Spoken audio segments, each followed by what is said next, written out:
Hi hello నమస్తే, నా పేరు Nivil Anand. Welcome to social post entertainment channel.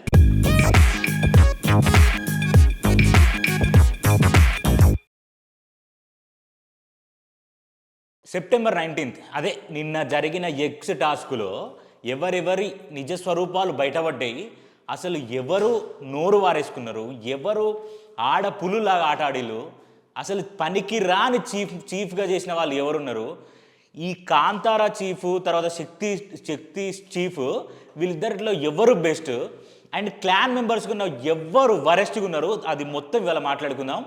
నాకు నబిల్ అండ్ సోనియా విషయంలో సోనియా మీద నాకు వచ్చే కోపం అయితే చాలా దారుణంగా ఉంది. నాకు వచ్చే కోపం ఎందుకు ఎందుకు దారుణంగా ఉందనంటే, ఆమె బిగ్ బాస్లో బిహేవ్ చేస్తుంది. ఆమెకు సంబంధించిన ఆమె రూల్స్ పెట్టుకుంటుంది. ఆమె ఆమె మాట్లాడాలనుకున్న విషయాలు ఆమె మాట్లాడుకున్న వేరేట్లతో మాట్లాడిస్తుంది, వేరేట్లతో పోక్ చేపిస్తుంది. నీకు ఇండివిజువాలిటీ లేదా అమ్మ సోనియా? ఈ సోనియాకి ఎప్పుడు ఇండివిజువాలిటీ ఉండదు. ఆ పృథ్వీ కానీ నిఖిల్ కానీ నేను వాడివీడు ఎందుకంటున్నానంటే నాకు అంత కోపం వస్తుంది. ఒక అమ్మాయికి హ్యాండ్ ఓవర్లో ఉండి మన అమ్మాయి చేసినట్టే విని ఆ అమ్మాయి ఏది చెప్తే అది చేసి, ఆ వంటల విషయంలో అవ్వచ్చు, టాస్క్ విషయంలో అవ్వచ్చు, ప్రతిదానికి పృథ్వీకి చెప్తుంది. పృథ్వీకి చెప్తే పృథ్వీ పోయి పోక్ చేస్తుండు, నిఖిల్ చెప్తే నిఖిల్ వచ్చి పోక్ చేస్తుండు. అసలు నాకు అర్థం కాని విషయం ఏంటంటే, ఈ సోనియా హౌస్లో ఇండివిజువాలిటీ అనేది అసలే ఉండదు. ప్రతిసారి ఎవరినో ఒకరిని హ్యాండ్ ఓవర్లో పెట్టుకొని ఆ హ్యాండ్ ఓవర్లో పెట్టుకున్న వాళ్ళతో ఈ మాటలు తర్వాత ఈ పనులకు సంబంధించిన ఈ టాస్క్లకు సంబంధించిన ప్రతిదీ వాళ్ళతో వీళ్ళతో చెప్పిస్తుంది. సంచాలకగా నబీల్ అఫ్రిది చేసింది అసలు క్రేజీ అంటే క్రేజీ. అసలు కొంచెం కూడా వణుకు లేకుండా, కొంచెం కూడా బెరుగు లేకుండా స్మార్ట్గా, చాలా అంటే చాలా స్మార్ట్గా అండ్ చాలా క్రిస్టల్ క్లియర్గా సంచాలగా 100కి 200% ఇచ్చిండు. దీంట్లో ఏం జరిగిందో మనం చూద్దాం. ఇంకా విష్ణుప్రియ విషయానికి వస్తే, విష్ణుప్రియ ఏంది? మీరందరూ తింగర్ బుచ్చి మంచిగా మాట్లాడుతుంది, ఓ విష్ణుప్రియ సూపరు తోపు. ఏంది విష్ణుప్రియ? నేను అంటున్నా విష్ణుప్రియది ఏం లేదమ్మా. విష్ణుప్రియ మాస్కి ఎలా బయటపడింది. మాట్లాడే మాటలు ఎట్లున్నాయి, చాలా మాటలు నేర్చుకుని ఉంది. మన అమ్మాయి ఆల్రెడీ యాంకరింగ్ ఫీల్డ్లో ఉంది కదా, సో ప్రతిదీ ఆమెకు తెలుసు అనమాట. ఏం గలీజ్ మాటలు మాట్లాడుతుంది. నేను ఈ పాయింట్ ఎందుకు నేను విష్ణుప్రియాని ఇట్లా అంటున్నా. అండ్ ఇక్కడ సీతది కూడా తప్పుంది, నేను అది కూడా మాట్లాడతా. అండ్ ఇంకా ముందుకు పోతే పృథ్వీ, నీ బిహేవియర్ ఏంది సామి? నాకు అర్థం కాదు. ఆ మణికంఠ ఆ బక్క ప్రాణాన్ని నీ ఇష్టం వచ్చినట్టు మాట్లాడడం, నీ ఇష్టం వచ్చినట్టు తిట్టడం, నీ ఇష్టం వచ్చినట్టు మీదికి వెళ్ళడం మీకుంటుంది. సాటర్డే నాగ్ సార్ వీటన్నిటి గురించి గట్టిగా మాట్లాడకపోతే అసలు నాగ్ సారు హోస్టింగ్కే వద్దు నన్ను అడిగితే. అంత దారుణమైన హోస్టింగ్ అవుతుంది. చూద్దాం. సరే, ఇంకా ఓపెన్ చేస్తే నబీల్ సంచాలకగా ఈ గేమ్లో చాలా బాగా చేసిండు. ఇక విష్ణుప్రియ నబీల్కి సారీ చెప్పిందండి.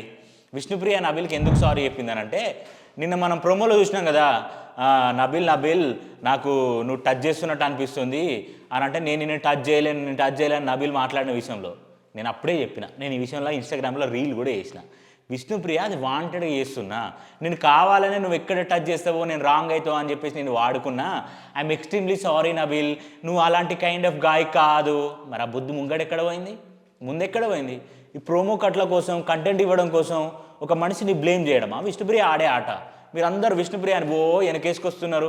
లేడీ టైగర్ ఏం కాదు విష్ణుప్రియ. అన్ని డ్రామాలు, విష్ణుప్రియ అన్ని డ్రామాలు. ప్రేరణ గ్యాప్లో ఒక మాట అన్నది. ఏ మాట అన్నది తెలుసా? ఆ మాట ఏంటంటే, అబ్బో టాస్క్కి వచ్చే వరకే ఎట్లా బిహేవ్ చేస్తుందో చూసిరు కదా, ఆ టాస్క్ పోయిందంటే చాలు సెన్సిటివ్. ఎగ్జాక్ట్లీ ఈ నాకు సార్ వచ్చిన వాళ్ళు తింగర్ బుచ్చి వేసేవాళ్ళు. నాకు అట్లా చేస్తే అసలే నచ్చలే. నేను విష్ణుప్రియ విన్నింగ్ రేసులు ఉండాలి, విష్ణుప్రియ ఉంటుంది అని నేను పాజిటివ్గా మాట్లాడితే నెగిటివ్గా తీసుకొని అందరు వేరేలాగా మాట్లాడుకున్నారు. మరి ఇవాళ ఏమైంది? Reality is different. మనం మనుషులుగా ఎప్పుడు పరిగణించబడతామంటే మన కోపంలోనే మన రియాలిటీ బయటపడుతుంది. ఆ విష్ణుప్రియ నిన్న ఇవాళ బయటపడింది కదా, ఏంటిది? ఆమె నిజ స్వరూపం బయటపడ్డది కదా, ఇట్లా కొరుకుతుంది విష్ణుప్రియని. కొరుకడం తప్పు కదా?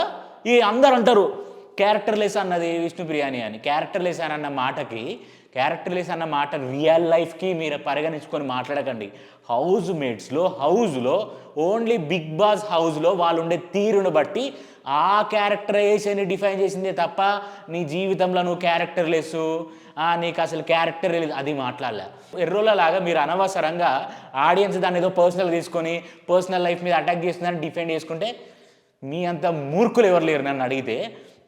ఇంకా పోతే నేను మాట్లాడుకున్నా ప్రేరణ అండ్ యష్మి ఆడపులులు.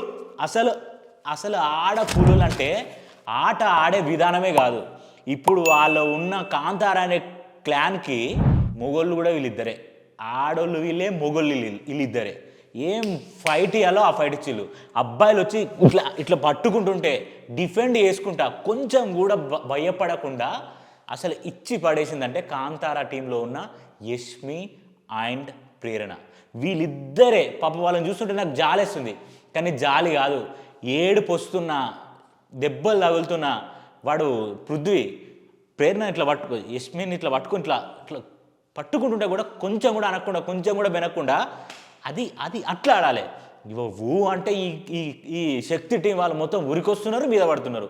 నబీల్ అక్కడ ఉండి ఆ కోడికాడ నిలబడి ఆ కోడికాడ కూర్చొని చెప్తుండు, లైన్లోకి వస్తున్నారు, వెనక్కి జరగండి, లైన్లోకి వస్తున్నారు, వెనక్కి జరగండి. ఇంత మంచి సంచాలకు అసలు ఈ సీజన్లోనే ఎవరు లేడు. నేను బారాబారి చెప్తున్నా.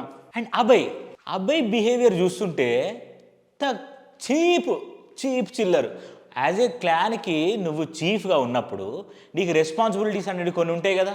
నీ క్లాన్ మెంబర్స్ అక్కడ ఇబ్బంది పడుతుంటే, నీ క్లాన్ మెంబర్స్ అక్కడ పిచ్చోళ్ళలాగా అరుస్తుంటే, నీ ఎగ్స్ దొంగతనం చేసుకుంటూ పోతుంటే కూడా నువ్వు ఒక్క మాట కూడా మాట్లాడలే. ఇదేం బిహేవియర్ నాకు అర్థం కాలే.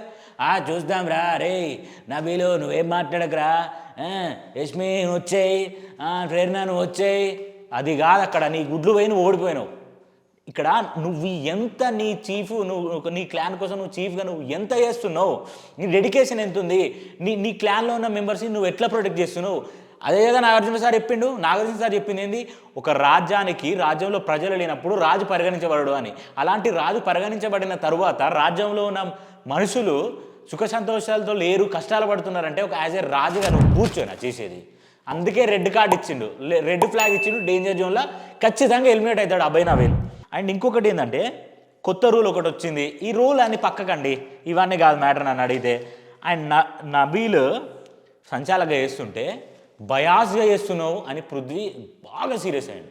బయాస్గా ఇక్కడ చేసిండు, ఇక్కడ అట్లా అనుకుంటే మనం అనుకున్న పిక్చర్ క్లారిటీ మీ హౌస్ మేట్స్లో ఎవరికి లేదు. నేను నబీల్ని పర్సనల్గా సపోర్ట్ చేయట్లేదు, కానీ నబీల్కి ఉన్నంత క్లారిటీ మీ దాంట్లో ఎవరికి లేదు.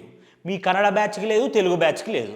ఇంటి వన్ మోర్ థింగ్ ఏంటంటే సోనియా విషయానికి వస్తే, సోనియా ఏమంటుంది నబీల్ని, నువ్వు బయాస్గా చేస్తున్నావు, నువ్వు రూల్ బుక్ చదవలే, అది చదవలే, ఇది చదవలేను. నేను రూల్ బుక్ చదవలేను, నువ్వు ఎట్లా డిసైడ్ చేస్తావు, ఇట్లా కప్పుకోవద్దు, బాడీతో కప్పొద్దు అని చెప్పిండు. ఎవరు, బిగ్ బాస్. బాడీతో కప్పకుండా హ్యాండ్స్తో కవర్ చేసుకోమని చెప్పిండు. నువ్వు చేసేది ఏంది, ఇలా ఉండి ఇలా పట్టుకొని దాన్ని కవర్ చేసుకుంటే అది కాదు కదా గేమ్ స్ట్రాటజీ. నువ్వు వాంటెడ్గా అన్ని క్రియేట్ చేస్తూ ఈ విషయాలు పృథ్వీని పంపిస్తుంది ఎవరి దగ్గరికి, గేమ్ ఆడిపోరా. నువ్వు రావా, నువ్వు ఆడవా గేమ్, వాళ్ళని పంపిస్తుంది. ఈ అబ్బాయిలందరినీ పంపించి ఆడు ఉంటుంది మేడం. ఎందుకంటే ఇప్పుడు ఆ బలము, ఆ డిఫెండ్ చేసే విధానం, మనోడు యారగెంట్ ఉంటాడు, ఇంకేదో క్రియేట్ చేయాలి, ఇంకేదో సీన్ క్రియేట్ చేయాలి. వీళ్ళని పంపించి మధ్యలో వచ్చి గొడవ అవుతుంటే వచ్చి హగ్గిస్తుంది, కూల్ చేయడం. అసలు ఇంత వరస్ట్ బిహేవియర్ సోనియాదంటే నేను ఇంత దారుణంగా, నాకు కనీసం దాన్ని ఐడెంటిఫై చేసి దాంట్లో నుంచి బయటకు వద్దామన్న థాట్ కూడా లేదు. ఈ నిఖిల్, సోనియా అండ్ పృథ్వీ, వీళ్ళు అమ్మమ్మ జగ కంత్రీలు, వీళ్ళు చాలా దారుణం చేసిళ్ళు. ఏం లే, నేను మాట్లాడాలనుకునేది ముగ్గురు గురించి. ఐ మిస్ నాగమణికంట, యష్మి, ప్రేరణ. వీళ్ళు ముగ్గురు నిన్న అడవిలో వేటకు పోతే ఎలా ఉంటారో అట్లుంది. అసలు పట్టుకొస్తున్నారు, పోతున్నారు, గేమ్ ఆడుతున్నారు, డిఫెండ్ చేసుకుంటున్నారు, దెబ్బలైనా పట్టుకున్నా, కొట్టినా, తిడుతుంటే కూడా గ్రేట్ గేమ్. అండ్ ఇంకొక విషయం ఏంటంటే, సీత, విష్ణుప్రియ ఇట్లా నిలబడ్డారు, మధ్యలో ప్రేరణ నిలబడింది. నువ్వు డిఫెండ్ చేయడానికి ఇటొక చెయ్యి పెట్టి ఇట్లా పట్టుకోవడం ఎంతవరకు కరెక్ట్? అది పట్టుకోవడమే కాకుండా తీస్తుంటే అని విష్ణుప్రియ వరస్ట్ బిహేవియర్. నువ్వు అక్కడ స్టార్ట్ చేసినావు కాబట్టి నేను క్యారెక్టరైజ్ అన్నది. పొయ్యి ప్రేరణని సీత ఆల్రెడీ పట్టుకొని ఇట్లా అంటుంటే ప్రేరణ డిఫెండ్ చేసుకుంటుంది, ఆ హెయిర్ అని అంటుంటే విష్ణుప్రియ పోయి ఇట్లా ఒత్తుతుంది. ఏంది ఆ బిహేవియర్? నువ్వు చిన్నపిల్లవా? నేను అందరు బయట చిన్నపిల్ల అనుకుంటే నువ్వు చిన్నపిల్లవా? నువ్వు చిన్నపిల్లవు కాదు, నువ్వు శంకినివి. నేను సర్టిఫికేషన్ ఇస్తాను, నువ్వు చాలా శంకినివి. The reality is different. అదంతా స్ట్రాటజీ, గేమ్లో గెలవాలనుకునే స్ట్రాటజీ అది. నాకు సార్ వచ్చినప్పుడు అనడం, కానీ మిగతా అదంతా నీ స్ట్రాటజీ గెలవాలనుకుని నువ్వు చేసే కథ. అండ్ నిఖిల్ బిహేవియరు, వీళ్ళందరి బిహేవియరు చాలా వర్స్ట్గా అనిపించింది. 24/7లో దీని గురించి, ఆ రెడ్ గుడ్డు వచ్చిన దాని గురించి, అసలు ఈ నిఖిల్ అనే అబ్బాయి సోనియా మాయలో ఎంత కూరుకుపోయిన దాని గురించి నేను మళ్ళీ ఇంకో వీడియో చేస్తా. సో September 19th జరిగిన ఈ ఎగ్ టాస్క్ ఏదైతే ఉందో దానికి సంబంధించిన రివ్యూ ఇది. సో మీకు మొత్తం జరిగిన ఎపిసోడ్లో మీకు ఎవరి గేమ్ బాగా నచ్చిందో కింద ఖచ్చితంగా కామెంట్ చేయండి. అండ్ ఇలాంటి రివ్యూస్ కోసం మా ఛానల్ని చూస్తూనే ఉండండి. సైనింగ్ ఆఫ్, నేను మీ నెవిల్ ఆనంద్. బాయ్.